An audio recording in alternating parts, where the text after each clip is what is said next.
타이탄의 도구들. 신체적, 정신적, 감정적 고통에서 벗어나는 지혜로운 방법들 중 하나는 사라졌다는 사실을 알아차리는 것이다. 예전에 경험한 뭔가가 더 이상 존재하지 않는다는 걸 깨닫도록 마음을 훈련시키는 것이다. 예를 들어 호흡을 마치면 호흡이 끝났다는 걸 깨달을 수 있다. 사라진 것이다. 숨소리가 점점 희미해지면서 그게 언제 완전히 끝났는지 알 수 있다. 생각이 끝나면 그 생각이 끝났다는 걸 알아차린다. 사라졌다. 느끼던 감정이 끝나면 그게 끝났다는 데 주목한다. 사라진 것이다. 이는 역사상 가장 중요한 명상 수련법 가운데 하나임이 분명하다. 명상 지도자인 신젠 영은 자신이 만일 집중의 기술을 딱 하나만 가르칠 수 있다면 이걸 가르칠 것이라고 말했다. 신젠이 쓴 논문에는 다음과 같은 글이 실려 있다. 감각적인 경험의 전부 또는 일부가 갑자기 사라질 때마다 그 사실에 주목해야 한다. 여기서 주목하라는 말은 존재하는 모든 것과 더 이상 존재하지 않는 어떤 것 사이에 전이점을 발견하면 그걸 분명하게 인정하라는 뜻이다. 원한다면 이런 변화에 주목할 수 있게 도와주는 정신적인 꼬리표를 사용할 수도 있다. 이렇게 갑작스럽게 끝난 것에는 모두 사라졌다는 꼬리표를 붙인다. 잠시 동안 아무것도 사라지지 않는다면 그것도 괜찮은 일이다. 뭔가가 사라질 때까지 그냥 시간을 보내면 된다. 만약 아무것도 끝나지 않는다는 사실이 걱정되기 시작한다면 그 생각이 끝날 때마다 거기에 주목하면 된다. 그것도 사라진 것이다. 머릿속에 많은 문장들이 들어있다면 마침표도 그만큼 많을 것이다. 사라졌다고? 그래서 뭐가 어떻게 됐다는 걸까?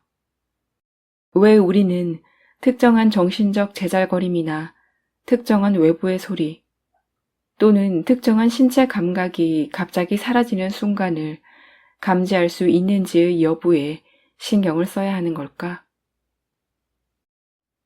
이 질문에 답하기 위한 첫걸음으로 극단적인 예를 하나 드는 것부터 시작해보자.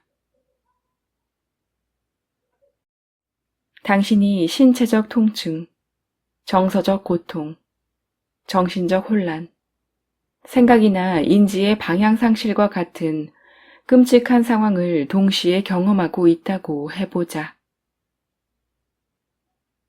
당신은 어디에서 위안과 치유를 얻을 수 있을까?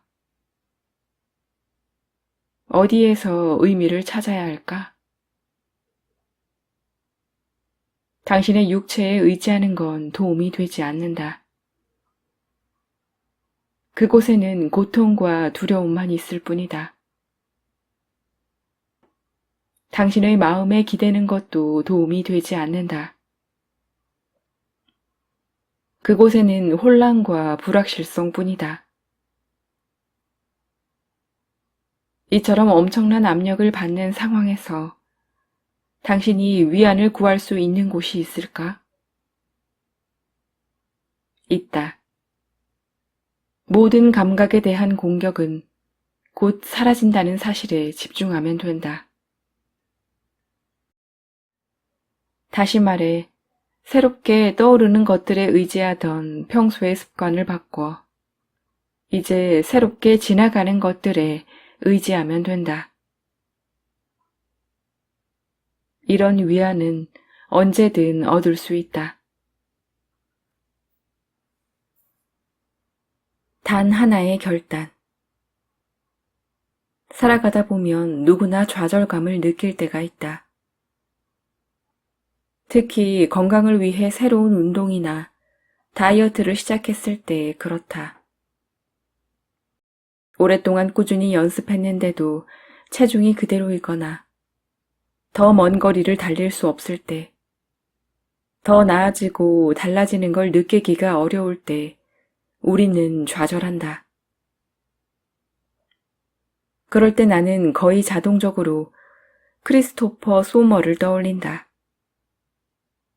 미국 체조 국가대표팀 코치를 지낸 그는 자신의 제자들을 세상에서 가장 강하고 뛰어난 선수들로 키워냈다.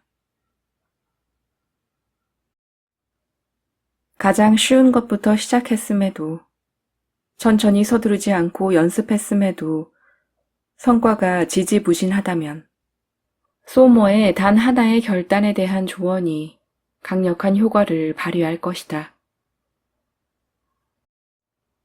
다음은 조언을 구하는 이메일을 소모에게 보냈을 때 그가 내게 보내준 답장의 글이다. 친애하는 팀에게 눈에 보이는 발전이 없을 때 나타나는 좌절감은 탁월함을 향해 나가는 과정에서 필수 불가결한 일입니다.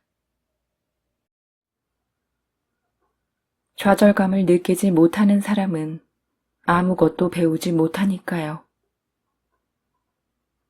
탁월함을 추구하는 게 쉽다면 누구나 할 수 있을 겁니다.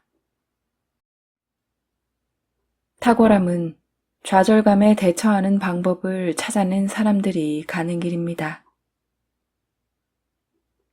그러니 괴로워할 일이 아닙니다. 제대로 된 길을 가고 있는지를 점검하는 좋은 기회입니다.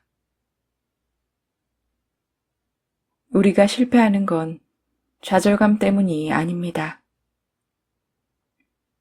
조급함 때문이죠. 좌절감과 싸우는 동안 조급함을 느끼기 때문에 대부분의 사람들이 목표 달성에 실패합니다. 우리가 알아야 할 것은 우리가 걷고 있는 탁월함의 길이 곧장 뻗은 직선이 아니라는 것입니다. 우리는 한 지점에서 다른 한 지점으로 가장 빨리 가는 직선을 그리기 위해 조급함과 초조함을 안고 삽니다. 하지만 비범한 성과는 이 직선 위에서는 만날 수 없습니다. 가장 빨리 결승선을 통과하는 사람은 가장 많은 거리를 뛰어온 사람이기 때문입니다. 우리가 좌절감, 초조함, 조급함을 극복하는 비결은 간단합니다. 일터에 가서 일을 하고 집에 가서 휴식을 취하는 것입니다. 그러면서 일단 결심을 한 것은 절대 그 생각을 의심하거나 바꾸지 않는 것입니다. 타협하지도 말고요. 눈에 띄는 진전이 없다는 것은 아마도 당신이 일터에 가서 일을 하고 집에 가서 휴식을 취하고 결심한 것을 바꾸지 않는 것 외에도 많은 것을 생각하고 행했기 때문일 겁니다. 다시 말해 집중해야 할 대상이 많아져서 집중을 하지 못하는 역설적 상황을 맞았기 때문일 겁니다. 명심하세요. 드라마 같은 일은 벌어지지 않습니다. 길을 걷다가 작게 튀어나온 돌부리에 발이 걸렸다고 해서 자책할 일도 아니고 뭔가 새로운 일이 생길 것이라고 기대할 일도 아니라는 겁니다. 당신의 심플하지만 단단한 루틴과 습관을 계속해 나가야 합니다. 그러면 당신의 자세와 걸음걸이를 살펴보며 현명한 조언을 해주는 사람이 나타날 수 있습니다. 아마도 목표를 이루는 데 필요한 행운은 여기까지일 겁니다. 내가 40년 이상 재능을 가진 어린 친구들을 최고의 선수로 키워낸 경험에 비춰보면 말입니다. 발전과 성과가 없다고 해서 자꾸만 자세를 바꾸고 생각을 고치고 이것저것 다 해보는 사람에겐 좋은 조언자가 나타나지 않습니다. 너무 변화무쌍하니까요. 정해진 일정 같은 건 잊어버리세요. 시간은 필요한 만큼 걸릴 겁니다.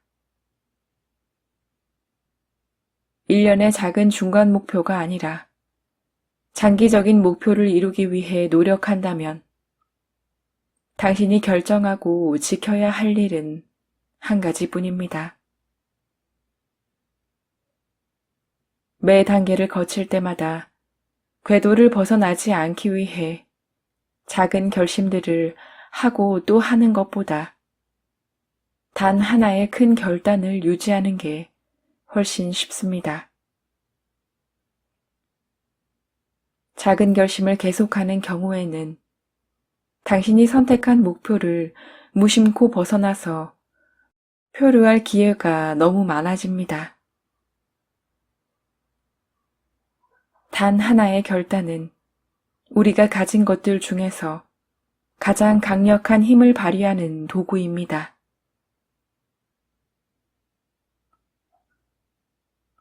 행복은 거절의 기술이다. 마리아의 팔뚝에는 문신이 있다. 관역처럼 생긴 그림 위에 집중해야 할 것이라는 문장이 새겨져 있다. 동그란 관역 안에는 행복이라고 적혀 있다. 그녀는 문신을 새긴 이유에 대해 이렇게 말했다. 가장 힘든 시기를 극복한 후 깨달은 것을 잊지 않기 위해서다. 매일 하루를 시작할 때 행복을 위해 집중해야 할 것은 무엇인가? 라는 질문으로 시작해보라. 단순한 이 문장이 얼마나 놀라운 진리인지를 점점 깨닫게 될 것이다. 마리아는 행복에 집중하기 위해서는 거절의 기술이 필요하다고 강조한다. 우리가 원하는 삶은 무엇에 초점을 맞출 것인지보다 무엇을 거절할 것인지를 알 때 생겨난다는 것이다. 일을 많이 하는 사람은 열심히 하지 않는다. 마리아와의 인터뷰에서 가장 인상에 남았던 것은 수백만 독자를 거느린 작가임에도 그녀가 절대 워커홀릭이 아니었다는 사실이다. 그녀는 노동의 고됨과 지루함, 고통에 대해 자주 호소하는 사람은 성공할 수 없다고 단언한다. 무엇을 선택했든 간에 일이 어렵지 않고 괴롭지 않은 사람은 지구상에 한 명도 없다. 다만 그 사실을 받아들여 좀 덜 괴롭고 덜 힘들 수 있는 길을 만들려 하는 사람은 성공하고 그 사실을 받아들이지 못하고 괴로워하는 사람은 실패할 뿐이다. 마리아는 헨리 데이비드 소로가 1842년 3월에 쓴 일기를 힘들 때마다 떠올린다. 소로는 가장 효율적인 노동자는 하루를 일거리로 가득 채우지 않으며 편안함과 느긋함에 둘러싸여 일한다. 일을 많이 하는 사람은 열심히 하지 않는다. 고 말했다. 나 또한 매일 세상 모든 일을 어깨에 짊어진 얼굴을 하고 근면함과 성실함을 훈장으로 여기며 살아가는 사람이 열심히 하는 것을 보지 못했다. 일정으로 꽉 찬 달력을 갖는 게 우리의 목표인가? 핵심에 집중하려면 소로우의 말처럼 일을 많이 하지 않아야 한다. 느긋하게 하는 사람이 무엇이든 열심히 한다.